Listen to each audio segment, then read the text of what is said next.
Bom, nós temos várias instâncias no nosso cérebro relacionadas ao nosso comportamento, e uma dessas instâncias é o cérebro reptiliano, estudado por Paul MacLean. Ele trouxe a teoria do cérebro trino, onde nós temos o cérebro primitivo, o cérebro emocional do sistema límbico, e o cérebro racional, que é o neocórtex, que é a parte racional. Então nós temos esse instinto aqui relacionado ao cerebelo, ao bulbo, às partes inferiores, ao início da civilização humana, digamos assim, dentro desta teoria, onde o ser humano não tinha recursos emocionais mais elaborados, recursos psicológicos mais elaborados, apenas a força automática para a realização e reação ao mundo, para a realização dos comportamentos, para a sobrevivência e continuidade da espécie humana. O instinto, então, é essa parte desta força que vem de forma automática, sem censura. A emoção, quando vem, para nós entendermos, a emoção, quando vem dentro de nós, ela tem o objetivo de provocar um comportamento, provocar uma ação. É emovere no latim, que significa mover para fora. É para mover para fora. O instinto tem a ver com essa emoção para provocar essa ação. Então, quando vamos tomar o exemplo de um cachorro que está no cio, ele vê a cadela, vê a cachorra, ele vê uma força dentro dele e que ele vai em direção àquela cachorra sem pensar, sem censura, sem nada que o limite, não tem uma consciência moral. Ele apenas vai e faz o que entende que deve ser feito. Se ele está com fome, ele vai comer. Ele não tem a censura, ele vive pelo automático.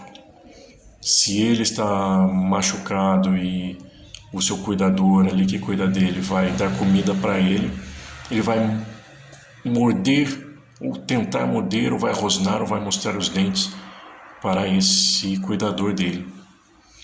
Porque é uma forma instintiva. Ele não vai pensar, nossa, é meu cuidador.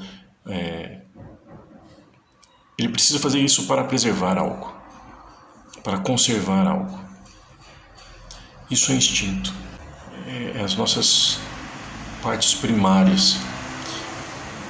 A convivência humana, a sociedade humana, ela exige que este instinto se transforme em outra coisa, que seja elaborado em algum tipo de desejo, algum tipo de vontade além desse instinto. Então, se eu estou com fome, me vem uma força primitiva para saciar aquilo que está dentro de mim, eu não posso simplesmente sair colocando a mão na comida das pessoas que estão almoçando ali, entrar no restaurante e pegar a comida. A sociedade não permite isso. Então eu preciso fazer algo em relação a isso que me vem. Eu tenho que censurar esse instinto. Aquela pessoa, aquele indivíduo que vive nesse instinto, a sociedade não lhe cabe. Ela vai ser reclusa, ela vai ser tirada do meio social. Porque ela não tem meios para conter o seu instinto. Não tem uma consciência moral, não tem um superego, conforme a gente chama na psicanálise. Essa parte do neocórtex.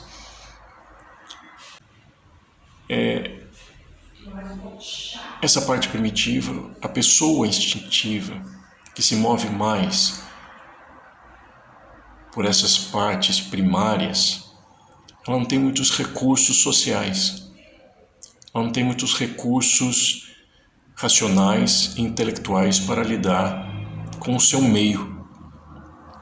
E precisa, não tem nada que contenha.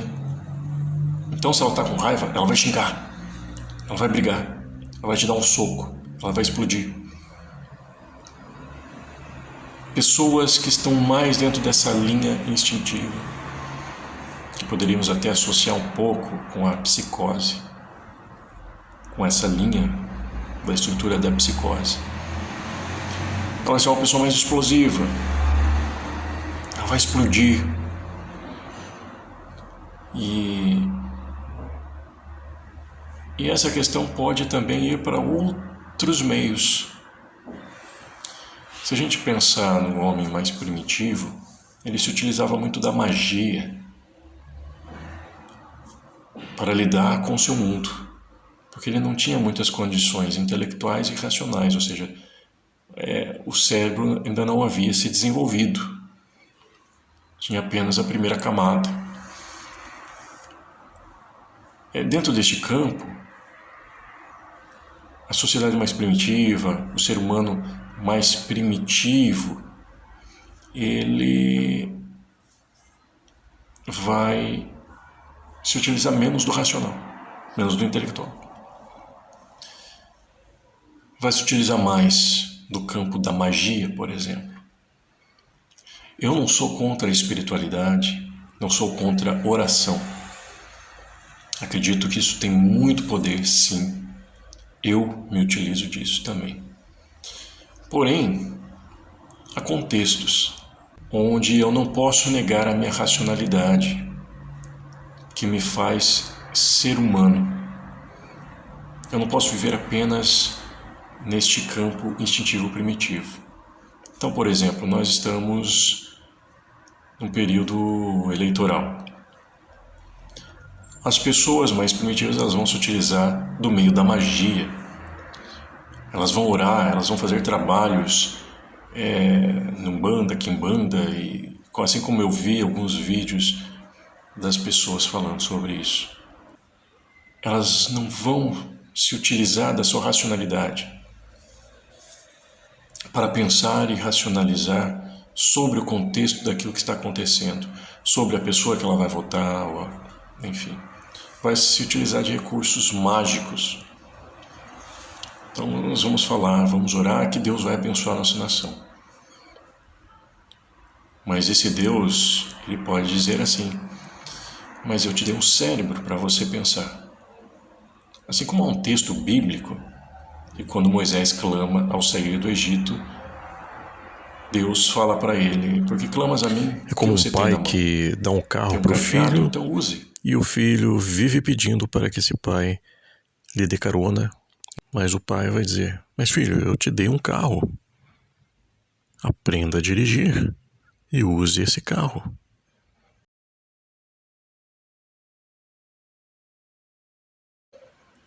Então, por que você clama a mim? Por que você faz trabalhos mágicos? O que você tem? Você não tem um cérebro para pensar, para racionalizar, para analisar as situações, analisar as pessoas que você vai votar. Então utilize disso.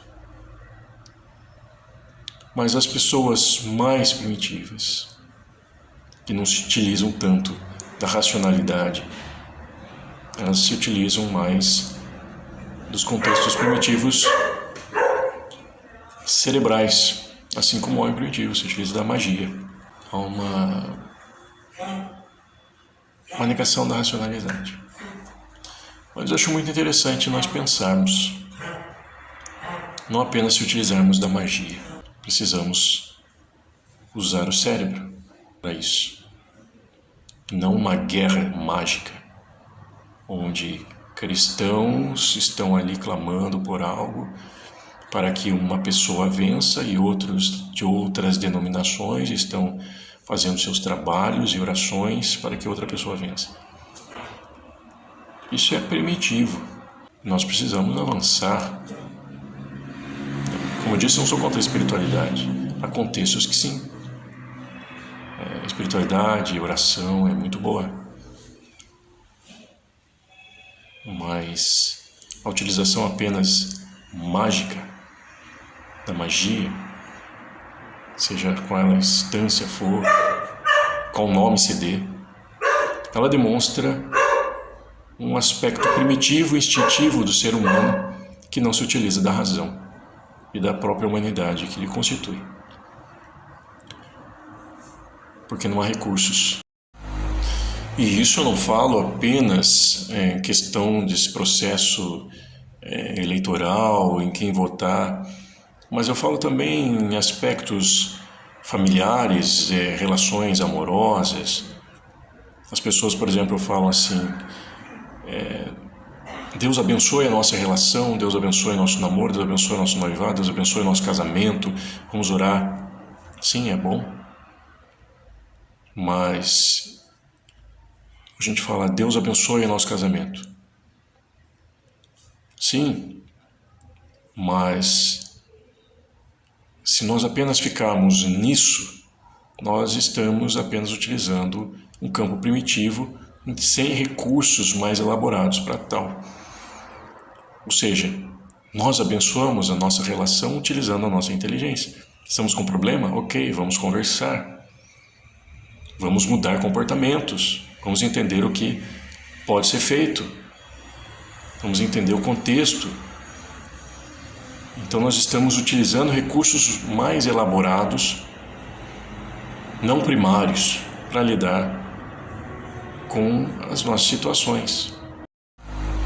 E isso eu não falo apenas em questão desse processo eleitoral, em quem votar, mas eu falo também em aspectos familiares, relações amorosas. As pessoas, por exemplo, falam assim: Deus abençoe a nossa relação, Deus abençoe nosso namoro, Deus abençoe nosso noivado, Deus abençoe nosso casamento, vamos orar. Sim, é bom, mas a gente fala: Deus abençoe o nosso casamento. Sim, mas se nós apenas ficarmos nisso, nós estamos apenas utilizando um campo primitivo sem recursos mais elaborados para tal. Ou seja, nós abençoamos a nossa relação utilizando a nossa inteligência. Estamos com problema? Ok, vamos conversar.